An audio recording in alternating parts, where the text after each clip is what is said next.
Bagaimana aku kan betah di rumah, setiap pulang kerja engkau tiada. Jangankan menyambutku dengan senyum manismu, secangkir kopi pun tak tersedia.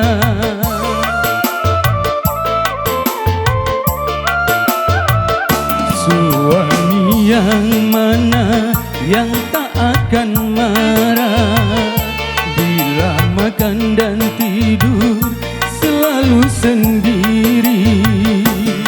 Jangankan menemani dengan kemesraanmu, bicara saja seakan tak mau.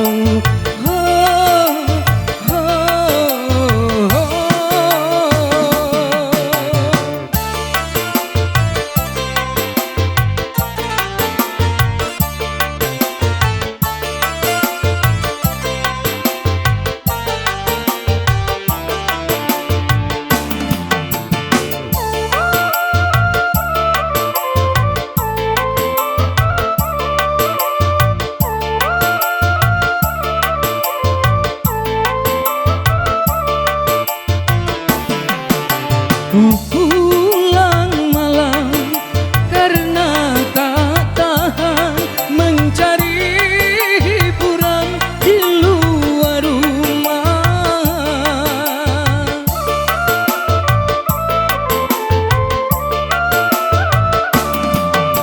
Salahkah aku, dosakah aku bila diriku tak lagi setia?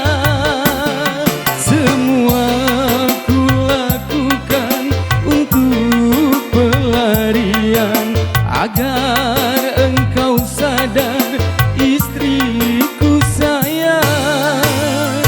Bagaimana aku kan betah di rumah, tiap makan dan tidur selalu sendiri. Jangankan menemani dengan kemesraanmu, bicara saja seakan tak mau.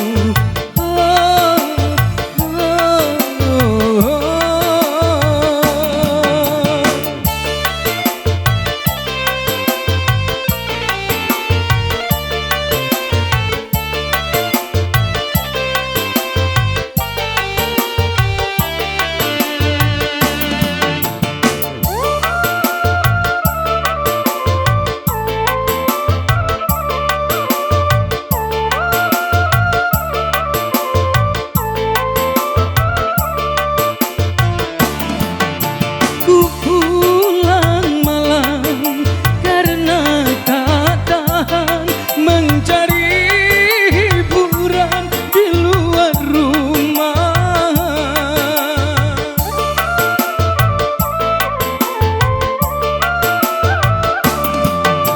Salahkah aku, dosakah aku bila diriku tak lagi setia? Semua ku lakukan untuk pelarian, agar engkau sadar, istriku sayang. Bagaimana aku kan betah di rumah, setiap pulang kerja engkau tiada.